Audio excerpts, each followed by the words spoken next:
देखिए, फॉर्म भरने के लिए सबसे पहले easy2net.com सर्च करेंगे। फर्स्ट में जो वेबसाइट आपको देखने को मिलेगा, यहाँ से इसको ओपन कर लेंगे। यहाँ पे देखेंगे बिहार डीएलएड एडमिशन का जो है आपको लिंक देखने को मिलेगा। आज जो है इसका अंतिम मौका है। मुझे लगता है कि डेट बढ़ेगा, लेकिन डेट बढ़ेगा तो पोर्टल पे अपडेट करवा देंगे। ठीक है, अभी तक आपने जो है एडमिशन के लिए फॉर्म को नहीं भरा हुआ है तो भर लीजिए। 22 जनवरी तक जो है इसका डेट रखे गए हैं। और ध्यान रखिएगा, अगर आपने फॉर्म को फिलअप किया हुआ है और किसी प्रकार की मिस्टेक हो गई है तो उसको आप कैसे एडिट कर सकते हैं, उसकी भी जानकारी हमने इस वीडियो में कवर किया हुआ है। ठीक है, यहाँ पे देखेंगे तो आपको जो है अप्लाई ऑनलाइन का बटन मिलेगा, जिस पे क्लिक करेंगे तो इनका जो ऑफिशियल पोर्टल है यहाँ पे आप आ जाएंगे। ठीक है, यहाँ पे अगर आपने मान लीजिए रजिस्ट्रेशन वगैरह वगैरह कर लिया हुआ है, फॉर्म को फाइनल सबमिट नहीं किया हुआ है, तो उसमें आप कैसे करेक्शन कर सकते हैं।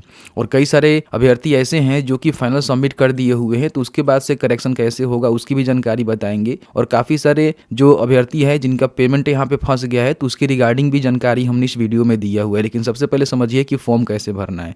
तो यहाँ पे देखेंगे रजिस्टर न्यू कैंडिडेट का बटन मिलेगा, इस पर क्लिक करके कैंडिडेट का नेम यहाँ पे लिखेंगे, उस नेम को कंफर्म करेंगे, मेल आईडी लिखेंगे, मोबाइल नंबर लिखेंगे, पासवर्ड यहाँ पे आपको अपने हिसाब से जो भी आपको अच्छा लग रहा है उसको यहाँ पे डालेंगे। और उसके बाद रजिस्टर के बटन पे क्लिक करेंगे। यहाँ पे आपने जो भी मोबाइल नंबर दिया हुआ है उस नंबर पे जो है OTP सेंड किया गया है, OTP को डालेंगे, रजिस्टर के बटन पे क्लिक करेंगे। तो इस तरह से आपका जो रजिस्ट्रेशन है सक्सेसफुल कंप्लीट होता है। अब यहाँ पे आपको लॉगिन करना है, तो जो भी आपने मोबाइल नंबर दिया है उसको डालेंगे, जो आपने पासवर्ड क्रिएट किया हुआ है उसको यहाँ पे डालेंगे, लॉगिन के बटन पे क्लिक करेंगे। यहाँ पे सबसे पहले अपना जो पर्सनल डिटेल्स है, जैसे कि आपके पास यूनिक आईडी है तो यहाँ पे डालेंगे, नहीं है तो छोड़ सकते हैं। अपना जो भी डिस्ट्रिक्ट है उसकी सिलेक्शन करना है कि आप जो है कौन से डिस्ट्रिक्ट के अंतर्गत आते हैं। देखेंगे तो सारे डिस्ट्रिक्ट यहाँ पे आपको देखने को मिल जाएंगे। तो डिस्ट्रिक्ट का सिलेक्शन करने के बाद यहाँ पे देखेंगे तो आप बिहार से हैं, इसीलिए जो है डिस्ट्रिक्ट का सिलेक्शन किए हुए हैं। अगर आप बिहार से नहीं है तो यहाँ पे अदर स्टेट भी कर सकते हैं, आपको ऑप्शन देखने को मिलता है। करेंट यहाँ पे देखेंगे अगर आप बिहार से हैं तो अपना जो भी डोमिसाइल सर्टिफिकेट है उसको अपलोड करना है, जो कि 500 KB में बोला गया है, लेकिन 250 KB से कम इसका फाइल साइज रखिएगा। और PDF में यहाँ पे अपलोड के बटन पर क्लिक करके अपलोड कर दीजिएगा, अपलोड हो जाता है। ठीक है, उसके बाद यहाँ पे कैंडिडेट का नेम देखने को मिलेगा। यहाँ पे मदर का नेम लिखेंगे, मदर का नेम जो है दोबारा यहाँ पे टाइप करेंगे। फादर का नेम यहाँ पे लिखेंगे, फादर का जो नेम है दोबारा यहाँ पे टाइप करेंगे। डेट ऑफ बर्थ जो है 2 बार आपको यहाँ पे कैलेंडर के माध्यम से चूज करना है। करेंट आपका एज यहाँ पे आ जाता है। जेंडर बताएंगे कि मेल है कि फीमेल है। उसके बाद यहाँ पे इसको री इंटर करना होगा, नेशनलिटी अपना बताना होगा। कैटेगरी बताएंगे कि आप जो है किस कैटेगरी से आते हैं, उस कैटेगरी का जो है प्रमाण पत्र भी आपको देना होगा। इसको आप रिकन्फर्म करेंगे तो यहाँ पे मान लीजिए BC से आते हैं तो आपको NCL देना है, SC/ST से आते हैं तो आपको जाति प्रमाण पत्र यहाँ पे 500 KB बोला गया है, लेकिन 250 KB से कम में ही रखना है। PDF में यहाँ पे अपलोड कर देंगे। अगर आप विकलांग है तो यहाँ पे यस कर दीजिएगा, बताएंगे किस प्रकार के विकलांग है, उसका जो भी सर्टिफिकेट है उसको अपलोड करना है। विकलांग नहीं है तो नो करेंगे। अगर मान लीजिए dependent son, dependent unmarried daughter in law, इस प्रकार के कोई आप डिफेंस पर्सनल से आते हैं तो आप यहाँ पे बता सकते हैं, नहीं तो नो करेंगे और इसको फिर ही कंफर्म कर देंगे। अगर आपने 10+2 लेवल पे उर्दू की पढ़ाई किया हुआ है तो यस करेंगे, नहीं तो नो करेंगे, इसको रिकन्फर्म करेंगे। यहाँ पे अपना जो भी फैकल्टी है बताना है कि आप साइंस, आर्ट्स, कॉमर्स से इंटरमीडिएट पास हैं या फिर पास करने वाले हैं, तो उसकी जानकारी बताएंगे। यहाँ पे इसको रिकन्फर्म करेंगे। ठीक है, यहाँ पे बताएंगे कि आपने जो इंटरमीडिएट पास कर गए हैं तो यहाँ पे यस कर देंगे। तो आपको जो इंटरमीडिएट की जानकारी मैट्रिक के साथ साथ आपको डालना होगा।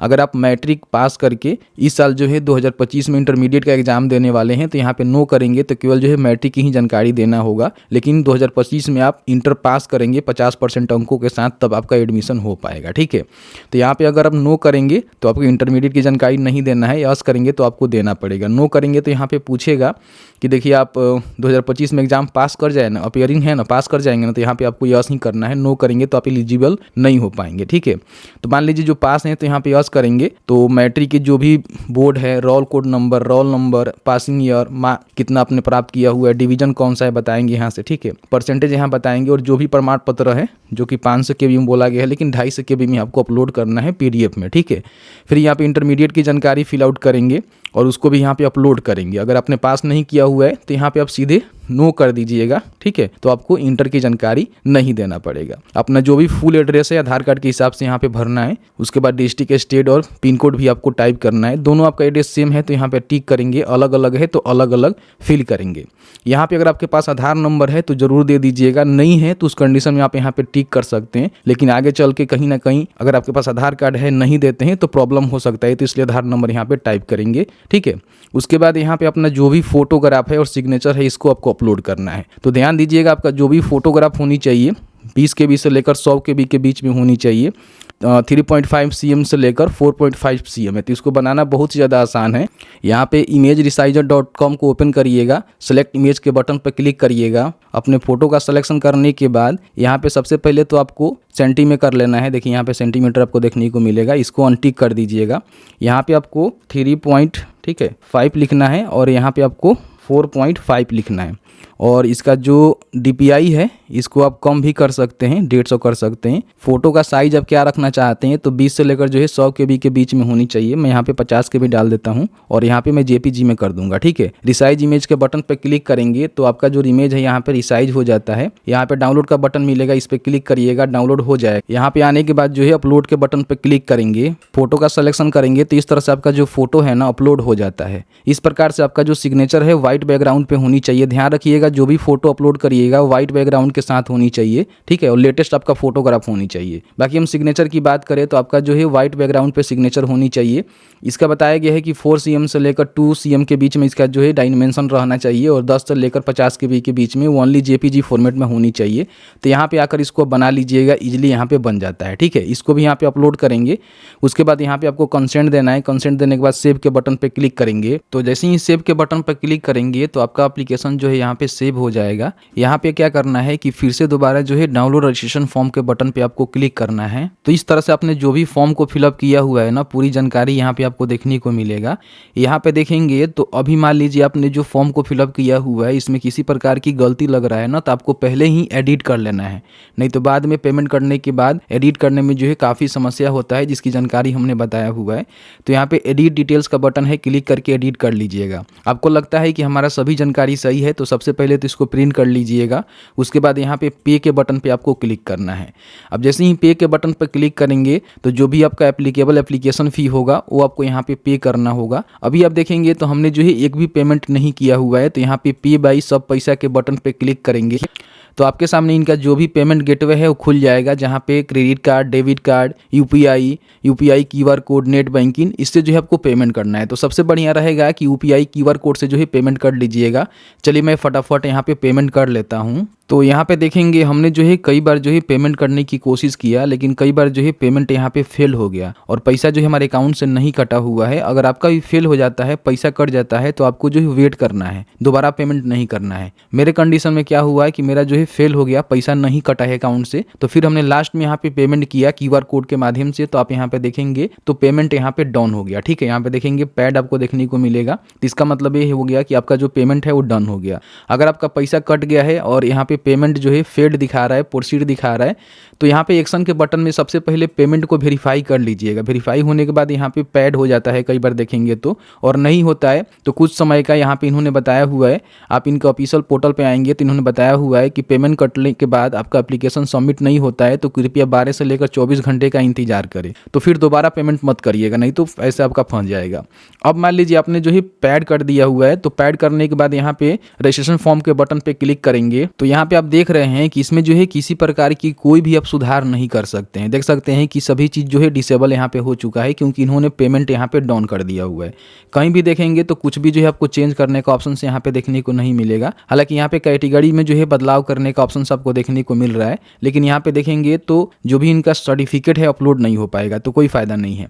तो देखेंगे कोई भी चीज़ में जो है आप यहाँ पे चेंज नहीं कर सकते हैं पेमेंट करने के बाद। अब मान लीजिए आपने पेमेंट कर दिया हुआ है, आपको जो है लगता है कि हमने कुछ जानकारी गलत दे दिया हुआ है, तो उसका करेक्शन कैसे होगा। तो उसका करेक्शन के लिए इन्होंने जानकारी दिया हुआ है कि मान लीजिए अगर आप यहाँ पे अपने जो है फॉर्म को भर देते हैं, फाइनल सबमिट जो है पेमेंट वगैरह कर देते हैं, तो सबसे पहले आपको जो भी यूजर आईडी पासवर्ड मिला हुआ है ना उसको अपने पास सुरक्षित रखेंगे, क्योंकि इसकी जानकारी जो है समय समय पर लगेगा, क्योंकि जो डमी एडमिट कार्ड आएगा उस भी आपको समय देना होगा। मतलब कि एडमिशन समय तक जो है सारी चीज़ों को याद रखने हैं, लिख के रखने हैं, ठीक है।